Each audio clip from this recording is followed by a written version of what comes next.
Let the world grow still now, as the day's noise fades into a gentle hush. Picture a rugged landscape of rolling hills and olive groves, bathed in the soft light of a distant sunset. Tonight, we travel back to ancient Sparta in the 5th century BCE, a place of discipline and valor, where lives unfolded far from the gleam of heroic tales. This 2-hour journey is not for the battlefield's clamor, but for the quiet struggles of ordinary souls. Helots bound to the land, a king facing a fateful stand, mysteries carved in stone, and the disciplined elite who ruled above, woven to calm, to soothe, to guide you into restful sleep. Each story drifts slowly, like a breeze over the Spartan plains, inviting your mind to wander or drift away. Find a comfortable place, let your breath slow, and release the weight of the present. Imagine the faint rustle of leaves, the distant bleat of a goat, and let us begin.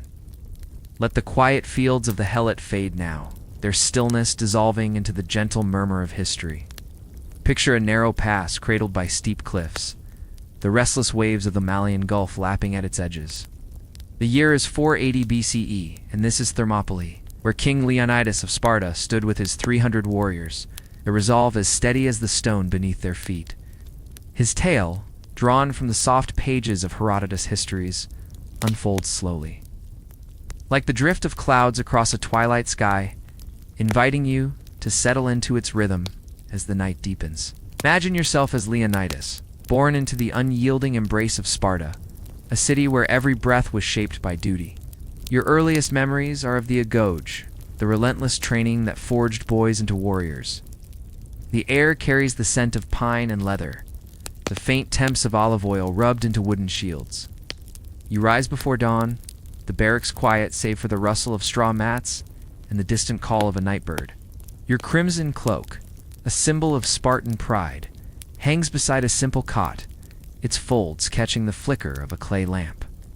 You train with a spear, its weight familiar in your hands, and a bronze shield, its surface polished to a dull gleam. The sound of wooden swords clashing fills the morning, steady cadence like waves against the shore, while your voice, calm and measured, guides the younger boys through their drills. Your lineage, the Agiot house, stretches back to Hercules. A quiet pride carried not in gold or jewels, but in the simplicity of a bronze helm resting on a wooden stand. You marry Gorgo, your queen, her presence a rare warmth in Sparta's austere world. Her words, sharp yet steady, echo in the stone halls of your home, a modest dwelling where the scent of baked bread and wild herbs lingers. You father a son, Pleistarchus, his small footsteps pattering across the floor, a fleeting softness amid the grind of preparation. Yet even this is fleeting, for Sparta demands your focus, its laws, its counsel, its endless readiness for war. The summons comes in the heat of summer, the Greek alliance calling you to face Xerxes, the Persian king whose empire sprawls across distant lands. You ride out on a sturdy horse, its hooves clicking softly on stone paths, the air growing thick with the salt of the sea and the faint bitterness of sun-scorched earth. You select 300 men, each a father, each chosen for the legacy they leave behind. Their farewells are hushed, spoken beneath the silver-green leaves of olive trees as dawn paints the sky in muted gold. Thermopylae awaits, its narrow pass a natural fortress, its cliffs rising like silent sentinels. You position your phalanx, shields overlapping in a wall of bronze, their edges catching the light like ripples on water. The sound of metal settling into place is a faint, reassuring hum, carried on the breeze. The Persians arrive, a vast tide from the east, their army a tapestry of cultures, Medes in scaled armor, Egyptians with curved blades, archers from the steppes, their quivers bristling with feathered arrows. Their numbers stretch across the horizon, a distant shimmer of silk and steel, their war drums a low, steady pulse that fades into the wind. You face them with strategy, the pass your ally, its tightness forcing their multitude into a bottleneck. The air grows heavy with dust and the scent of sweat-soaked leather, the ground trembling faintly under the march of countless feet. Your voice, calm as ever, directs your men to shift their stance. Sandals scraping against rock, a sound as rhythmic as a heartbeat. The battle stretches across days, a slow ebb and flow. You hold the line at the narrowest point, near the remnants of a Phocian wall, its stones cloaked in moss and worn by time. The Persians press forward, their arrows falling like a soft rain, their tips glinting briefly before sinking into the earth. Lives slip away quietly, a gentle departure from the ranks, their absence felt in the thinning wall of shields. Herodotus. Whispers of treachery. Ephialtes, a local shepherd, guiding the enemy through a hidden mountain path, his footsteps muffled by pine needles. The end nears, yet you stand firm, your spear steady, your crimson cloak billowing faintly in the wind. Your final moments are a quiet act of defiance, a choice to hold the pass until the last, the outcome sealed by the cliff's embrace. Your story closes in that narrow space, your form resting among the fallen, a silent marker beneath a sky thick with clouds. The Greeks later raised the Leonidian, a modest monument of weathered stone, its edges softened by centuries, its inscriptions a faint echo of your name. The air around it hums with the salt of the sea, the rustle of wild thyme, the distant cry of gulls, a natural hymn to your stand. Archaeological traces linger, spearheads buried in the soil, a shattered shield half covered by dust, their edges smoothed by time's patient hand. Back in Sparta, Gorgo mourns in silence, her strength a mirror of yours. While Pleistarchus grows under the shadow of your absence, the city's rhythm unbroken, the aftermath ripples outward, a quiet shift in the Greek world. The pass at Thermopylae, though lost, buys time, its sacrifice a whisper that stirs the alliance to unity.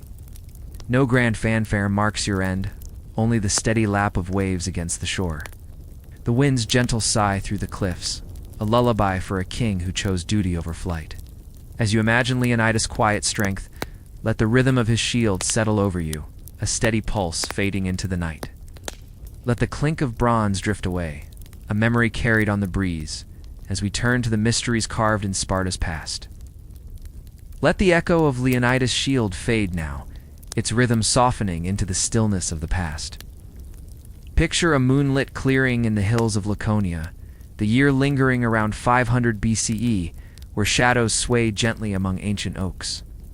This is Sparta, a land where rituals wove through the fabric of daily life, their meanings veiled in mystery. Tonight, we drift into the enigma of these ceremonies' rites of passage. Offerings to the gods and practices lost to time, folding softly like the whisper of leaves in a quiet breeze. Imagine yourself standing at the edge of this clearing, the air cool and scented with pine and the faint musk of damp earth. The Agoge, Sparta's crucible for its youth, held rituals that shaped its warriors. Picture a circle of boys, their tunics of rough wool clinging to their slender frames, gathered under a starry sky. The air hums with the low chant of a hymn to Artemis Orthia, goddess of the hunt.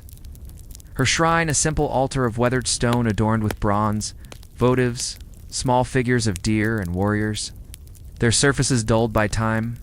These boys, aged 7 and upward, undergo the diamastagosis, a test of endurance where they stand before the altar, their bodies marked by the transition from boyhood. The rite involved a measured trial, a quiet departure for some, its purpose debated, perhaps to forge resilience, perhaps to honor the goddess with their steadfastness. Archaeological finds at her sanctuary reveal piles of votive whips, their handles carved with faint patterns, hinting at the ritual's intensity yet leaving its full meaning elusive. The Carnia, a festival honoring Apollo, brings a different rhythm to the land. Imagine the soft thud of feet on packed earth, the scent of roasted barley and thyme rising from communal hearths, mingling with the crispness of autumn air. This was a time of music and dance, yet also restraint, as Spartan men set aside their spears for 9 days, their hands turning to lyres and flutes instead. The festival included foot races, their steps a gentle cadence under the midday sun, and offerings of honey cakes placed on altars, their sweetness a gift to the god of harmony. Archaeological sites at Amidst, near Sparta, yield terracotta figurines of dancers and bronze tripods, their surfaces worn but speaking of devotion. Was this pause a nod to peace, a ritual to ensure future harvests, or a balance to Sparta's martial focus? The question drifts, soft as the wind through olive groves. Another layer of mystery lies in the cryptia, the secretive rite of the young warriors. Picture a moonless night, the air thick with the scent of wild herbs and the rustle of pine needles underfoot, as initiates slip into the countryside. Armed with daggers, their blades catching the faint starlight, they move silently, their task tied to the Helot population, a quiet enforcement of order. Lives were lost in these shadows, a gentle thinning of the land's numbers, yet the details remain obscured. Plutarch's Life of Lycurgus suggests this was to instill cunning and maintain control, training in stealth under the cover of darkness. Excavations near Mount Taygetus uncover small caches of blades and pottery shards, their purpose debated tools of survival or relics of a darker rite. The silence around the cryptia deepens its enigma, a puzzle carried on the night's breath. Spartan women, too, held their own rituals, their voices a soft counterpoint to the men's discipline. Imagine a group gathered at a spring, its waters reflecting the pale moon. The cool touch of liquid on their hands as they offer woven garlands to Eileithyia, goddess of childbirth. The air carries the scent of lavender and the murmur of a hymn, or songs a plea for healthy offspring to strengthen Sparta's future. Bronze mirrors and clay figurines, unearthed in sanctuaries like the Menelaean, suggest these were moments of connection, their surfaces etched with delicate patterns. Were these acts of piety, social bonds, or a way to ensure the next generation of warriors? The answer slips away, like water through fingers, leaving only the echo of their voices. The gods demanded much, and Sparta's rituals reflect a society bound by faith and fear. Picture a procession to the sanctuary of Athena Chalkiokos, its bronze-clad walls glinting faintly in the sun, the air heavy with the smoke of sacrificed goats. The meat is shared, its taste mingling with the bitterness of diluted wine, a communal act under a sky vast and watchful. Archaeological evidence from the Acropolis reveals intricately crafted votive offerings, bronze shields, terracotta horses, a small statue of a hoplite left as thanks or pleas. The Hyacinthia, another festival, honors Hyacinthus with processions and songs. The air filled with the scent of wildflowers and the soft strum of lyres, its origins tied to a myth of beauty and loss. Why such devotion? Perhaps to secure victory in war? Perhaps to calm the earth's restless spirits?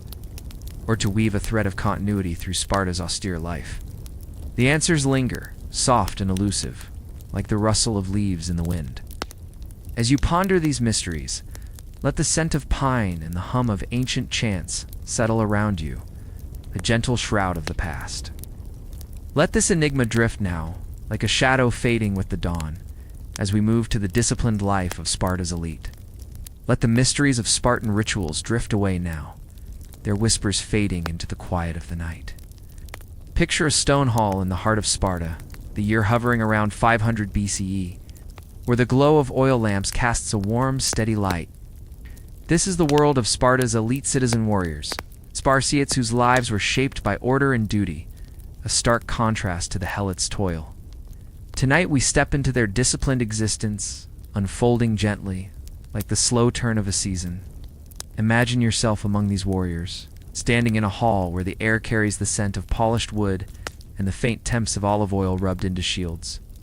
Your tunic is of fine wool, dyed a deep crimson, its hem edged with a simple border, a mark of your status.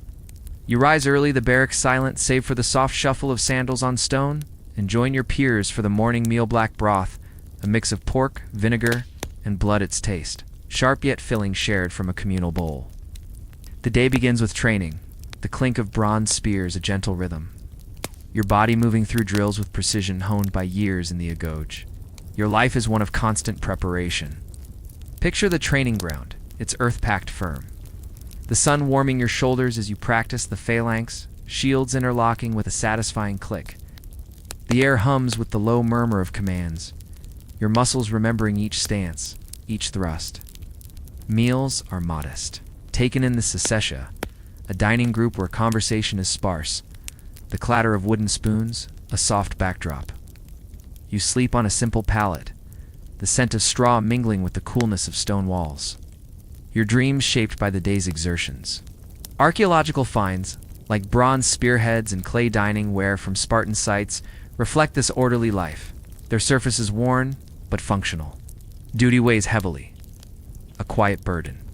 You serve in the army, your presence required at every muster, your family's land worked by helots to sustain you. Picture a council meeting, the air thick with the scent of myrtle wreaths, and the rustle of parchment as you debate with peers, your voice measured, your vote cast for the good of Sparta. Marriage comes late, often after 30, your bride veiled in a linen gown. Ceremony a subdued affair with the scent of burnt offerings to Hera. Children are born, our futures already mapped by the state's needs, their cries a soft echo in the night. The contrast with the Helot's life is stark. While they labor under the sun, you train under its gaze, your discipline a shield against chaos. Yet this order carries its own strain. Weakness is not tolerated, and those who falter face a quiet exclusion, their names fading from the rolls. The Retra, Sparta's ancient laws, guide every step, a framework as unyielding as the Tagitus Mountains. Archaeological evidence, like inscriptions on stone tablets, hints at this rigid code, their letters carved with care. No songs celebrate your leisure, no wealth adorns your home only, the steady rhythm of duty, a life lived for the polis. Imagine this disciplined world, let the clink of shields settle over you, a gentle cadence fading into the distance. Let the scent of olive oil and the murmur of training drift away. Like a breeze over the Spartan plains, as we prepare to leave this ancient land behind.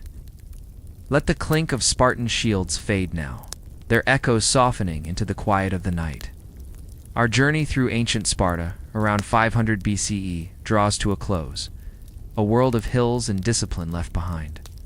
From the relentless labor of the Helot, turning soil under a watchful sky, to the quiet resolve of Leonidas at Thermopylae, we have wandered through lives shaped by the rhythm of their days, the mysteries of rituals, whispered in moonlit clearings, and the ordered existence of the elite, bound by duty, weave a tapestry of a land both austere and enduring.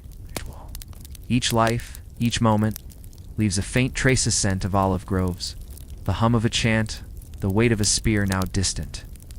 Like a dream carried on the wind, Sparta was a place of struggle and structure, where survival and honor intertwined beneath a vast, unyielding sky.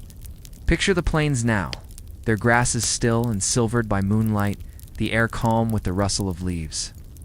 The burdens of that time labor, sacrifice, discipline are not yours to bear.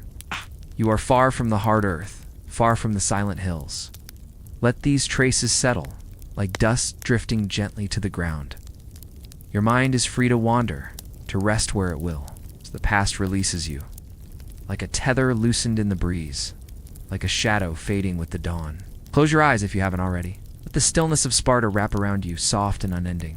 Sleep beckons, warm and quiet, a refuge from the world we've left behind. Good night.